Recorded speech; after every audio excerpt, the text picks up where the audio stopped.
Hey guys, I got this fridge from Samsung. Um, it was showing me a timeout for FF right here. This model I didn't find it on YouTube. This model is, if you see it right there, I don't know if it's clear. This is a different model than the one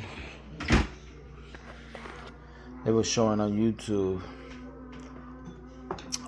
This one right here, you see this energy saver and the freezer. So in the previous video that I watched, it was saying press the freezer, alarm, and fridge. So what I did was, and it didn't work for this one. So what I did was I had to press freezer and energy saver at the same time, and the timeout went away. So I hope it helps.